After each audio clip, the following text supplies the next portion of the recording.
freaking excited. Look at that. iHeartRadio. Goals. I'm telling you, yo.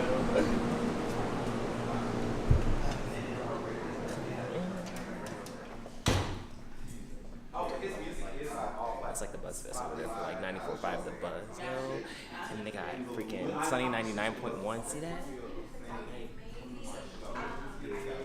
Like all like good stations in Houston that you hear every single day that you be tuning into. Like I'm in here. I'm excited. So tune in. Okay. I'm the Jada Man. Jimmy Bo, you did. Jimmy Bo. Crazy. Coming just out. came out of interview. Jimmy Bo killing shit. Bo doing our I thing. killed the game.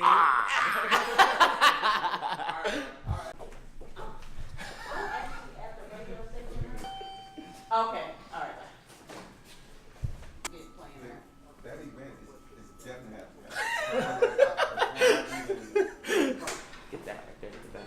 So, It's the all new 93.7 The Beat, H-Town's real hip hop and home of the Breakfast Club. Saturday, sit down, 10 minutes with Memphis 10. We're gonna go hot 15. Got a singer in the building, artist JonoJono. JonoJono. Yes, sir. I just asked you that in the building. How you doing, man? I'm doing good. How are you? All right. Hey, so we'll be live on 937 The Beat social media. We'll be live on all of these social media platforms. I just told people if they wanted to call 713-212-5937. Tell us about you. Well, I'm a Houston-based artist. I'm indie, and I do more so like R&B, hard rock. I sing, play guitar, play a couple of instruments, but guitar's my main thing. Yeah. You didn't bring the guitar. I didn't bring the guitar. I was okay. thinking about bringing the I was guitar. gonna put you on that I hot was gonna give seat.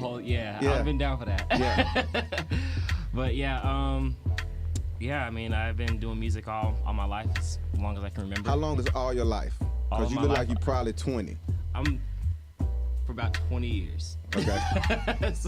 so about I'm 25 now, but I started like music when I was like 6. Yeah. Yeah, 6. And I started singing at that time, Yeah. and then later on I started learning piano, and then got to electric guitar. Tell me about that. When you first started at 6, who started you? Was it you or somebody? My baby can sing. It was actually a situation where I was in the car with my brother and my sister, and they were bopping to Oh Happy Day track.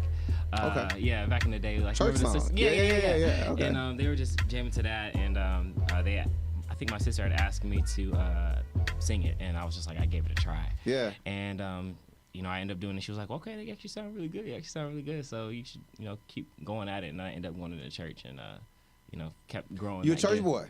I could say so, yeah. Okay. Oh, you was? All right, so I guess I can say you grew up singing in the church, and then now it's a career. You making a Yes, career sir. out of this thing. Yes, sir. All right, so what made you want to jump into this business? Because everybody knows it's not for the weak or the timid. What made you want to jump into this entertainment business instead of just singing in the shower? Because the thing is that, when I wake up in the morning, I breathe music. Like, I think nothing of it. And the thing is that a lot of the things that I want, the messages that I want to come across, I want to inspire people as I go. Okay. And I want to do something different, and I want to, be able to have people at a younger generation be able to be like, yeah, this guy, he's really like pushing through, and he's really, how would I say, he is just taking his life back, if that makes Gotcha. sense. Describe your music. We're in the mall, right? Uh-huh. Walking, we H-Town. We're in the mall. You in the mall, and I'm walking past you. And you like, man, I think that cat will like my music, right? And you go, excuse me, here's my song, right? What song do you give me, and tell me about that song? You got one opportunity. You walk up, you're like, oh, excuse me, sir. I want you to check this out. What song is that? The song would be, as of right now, I would say Wavy. Wavy. And I think that's one of my newest ones that just came out. Yeah, actually tell me about recently. Wavy. Wavy's a more so of a chill track. It's like very it expresses my more softer side. Okay. And it has a very nostalgic kind of indie, kind of slightly R&B Yeah. kind of vibe to it. Yeah. And I actually low-key kind of freestyled that one too. Really? And I was on the guitar, and I just kind of played that one through. And, Yeah. yeah, basically that. Okay, and who inspires you, or who would somebody say he reminds me of? Who does it remind me of? No, I mean, if I was listening, I'd be like, man, this cat reminds me of. I would say with that track, I would be like like a mix of. Have you ever heard of the band called Extreme before? Nah. No, it's a little bit of an older band. Yeah. You remember that one song, that More Than Words song, that more than words is all you have to do to make it real. I don't know, but you jamming up. Yeah. Yeah. Like that kind of vibe, but then if you mix it with like Ed Sheeran's vibes and also like Frank Ocean a little bit too, Yeah. that's kind of like what that song encompasses. So Are you more of a you play the guitar? Are you more of a guitarist or a singer? I would say equally both. Really? Yeah. Because the thing is I spent all of my time like practicing it, singing wise and guitar wise. So I mean, when it came to guitar, like I was learning all of the methods and the vibes from hard rock and heavy metal. Yeah.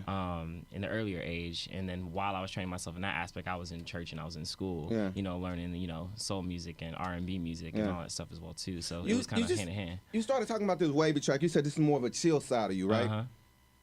What's the more rough edge side of you? Because then I would really want say to ask. I would say probably one of my first tracks. It's called Life. Okay. It's featuring a good friend of mine. Her name is Nisha, and it basically mixes that both vibes with R&B and hard rock, and Yeah. it really showcases my guitar skills and also vocal as well too. Bro, in the era of the climate that we live in, right? Mhm. If you are a rapper, you could be like a Cole or a Kendrick where you could be conscious, right? Mm-hmm. Is there a conscious singer? Is there a conscious singer in Yeah, man, particular because what like I most do? people say R&B singer, man, they make me want to love again. They make me want to feel the pain of a breakup again. Is there such thing as because in the climate, we're in the woke era is what I'm calling it, right? Yeah. What do you feel about like all of the I'm gonna make up a word, woke-isms that's out there? Like Woke-isms. everybody's woke now, right? Yeah.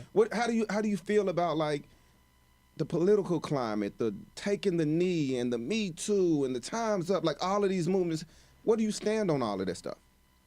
I think it's more so of a matter of, let me say it like this. I think that the more that people take time to understand each other, Mhm. and the more that people put each other in each other in each other's shoes, if that makes sense. Okay. I think that would make things a lot more simplistic in just today's day and age. But when it comes to just woke-isms, I actually really like Yeah. that word on the cool though. Yeah, I like that It's word. the name of That's your good. next That's like the single, new right? Yeah. hashtag wokeisms, guys. Right. Wokeism.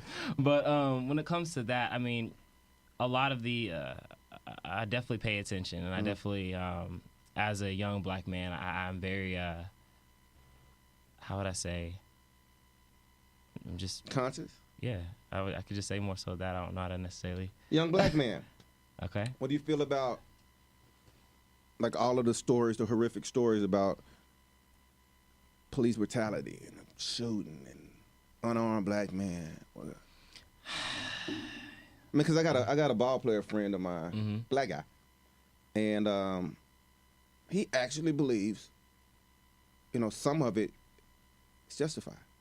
Some of it's justified. Yeah, I mean, like I if think if an officer pulls you over and tells you to do something, whether it's right or wrong, I need to do it, right? Because I'm trying to make it home. That's how he feels. You know what I mean? How do you feel about all of that, man? These people are your age. These are your peers being, well, mine too, but being pulled over, gunned down, Yeah. beat up.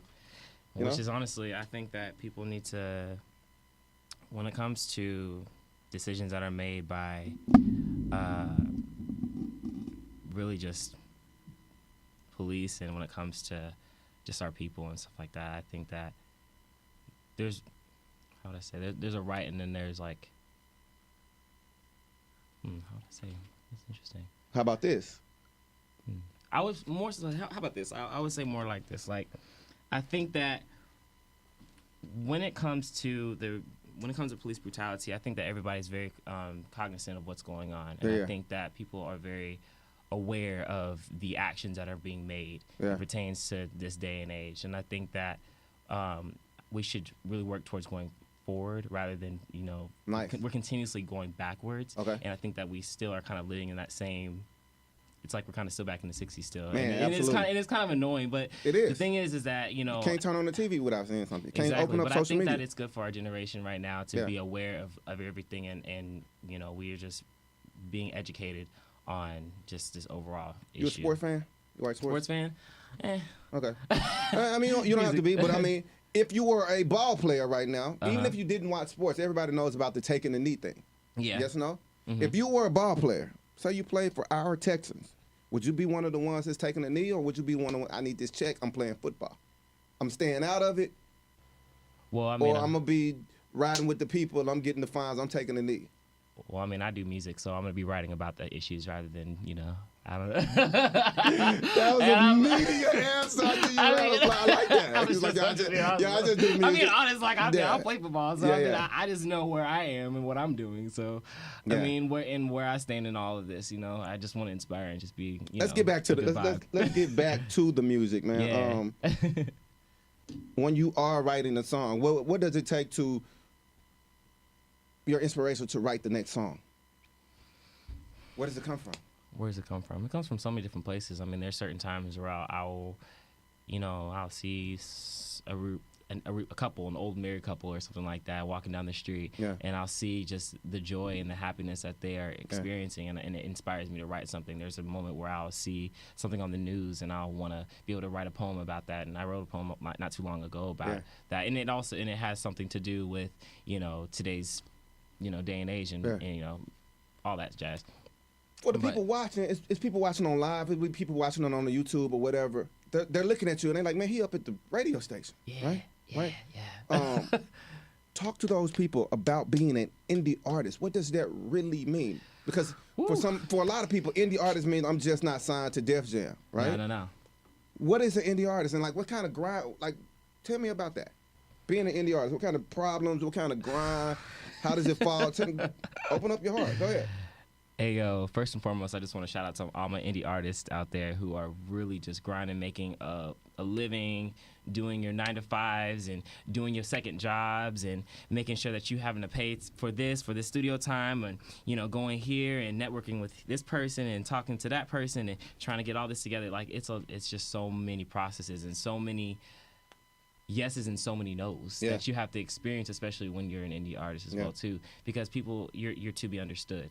And you make a lot of mistakes? No, I mean, yeah, I could say that mistakes are made, and I think that's where the growth comes from too as well. What's so positive about being indie? Because when you're at the radio station, we're not playing your song 20 times a day. Yeah. What's so positive about being an indie? Because isn't the goal to make it radio, or we're in a new era? That's not the goal no more. When it comes to being indie, I mean, it gives you the freedom to be who you want to be, and it gives you the freedom to express what you want to express rather than having someone telling you what you should and should not do. Mm-hmm. And I think that it's really beautiful because you can be able to play in different sounds and go based off of just strictly feeling. Being indie. How do you market yourself as an indie artist? You don't have the big commercial coming on after the T-Mobile commercial go off. You don't have the big labels putting you on Fallon's and how do you? Because you got a project. Yeah. Singles called Wavy. Yeah. Yeah. Yeah. Like what's the ground on? Because marketing is key, right? Yes, sir. Okay, so how do you go about that? Well, when it comes to basis of just not only social media, not only word of mouth, but also just going out there and really just, I mean, how important is your social media? Very. Meaning, you being you and you being the artist. Being authentic and being welcoming and just genuine, I think, is the biggest thing. So on your social media page, which is your Instagram, is at JonoJono_official. Okay. Am I going to see all of your music stuff, or am I going to catch you in your Insta story? Man, I'm taking out the trash today. I got the flip flops on. Honestly, my there's ankles been so ashy. many different types of stories. I mean, they see me in all kind of different ways. Right. I mean, So they see the real you. Yeah. Okay. Yeah. All right. So now do this. Do this. You said social media is very important. When you wake up in the morning, you roll over, you grab your phone. Mm-hmm. What order? What social media you go to? Boom, boom, boom, boom. I'll say Instagram. Then? But Facebook. Then? YouTube. Nice. No Snap? I would say, SoundCloud and Spotify and all these different Oh, platforms. you a real deal artist. You gotta make sure you go back to the music, right? Yeah. Yeah. I mean, I'm checking out every day. Right. so. Okay, but in the form of marketing, because those would be your favorites, right? Yeah. In the form of marketing, what's mostly important? Is it your Instagram or is it your SoundCloud? What's more important? Both. It's got to be one. I would You say, on the hot I seat, mean, it's gotta be one. all of my links are on my Instagram page. So when you go there, I mean, you're Yeah. gonna be able to find, you know, my SoundCloud, my title, my Spotify, all those different types of places. Yeah. So I mean, I would say the best way to connect with me, I would say, if that is what you're asking. I mean, I'm asking you what's most important to you. The platforms. Somebody been trying to coach you. I feel you. Yeah. I feel you on that. When it comes to your music and your marketing of your music, is it all you? Is it all me? Yeah, is somebody saying this is your image? This because you're indie, right? Yeah. But I'm sure somebody's handling your booking and somebody's doing something, or is it all you? It could be all you. It's a mixture between me and then also my team as well too. Okay. So Do you have a team to say, nah, that ain't the move, bro? I do actually, which is honestly pretty awesome. I think it's great to have, you know, people that are looking out for you and on all aspects as well too. Very nice. We got it. Jono, where my cameras at? Y'all get a clip of the flyer. Singles out June 1st coming up. Yes, Is it it June just 1st? dropped June 1st. Yes. I don't know. I'm thinking July. Man, this Yeah, shit's going by fast. you good. So it's already out. Yeah, What already platforms out. is it out on? Yeah. It's gonna be on all platforms. It's on Spotify. It's on Spotify, Tidal, Apple Music, iTunes. If you really want to support me, go ahead and buy it. It's only $1. It's 99 cents. It's like a Sprite if you want to. That's what I was going to ask you, man. As an indie artist, man, who's putting it out there? How hard is it to get your stuff on Tidal and iTunes? Well, I mean, you have, you know, different platforms that kind of make it a little bit more accessible for you to be able to put it out as well too, which is great. So yeah, It's not hard to do? not too hard. Absolutely. Do me a favor. Look in one of these cameras or all three of these cameras. Move your head around. Okay. Talk to your people. Tell them to support you. Hey, yo, guys, we're here at 93.7 The Beat, and hey, make sure you're looking out. There's mad support, and make sure you be able to get the single Wavy. It's on all platforms, as you already know. Go ahead and buy it on iTunes if you really love me. Go on Google Play as well too if you love me. Shout out. It's 93.7 The Beat. 10 minutes bonus time. Sit down with Memphis 10 on the all new 93.7 The Beat. H-Town's real hip hop and home of the Breakfast Club.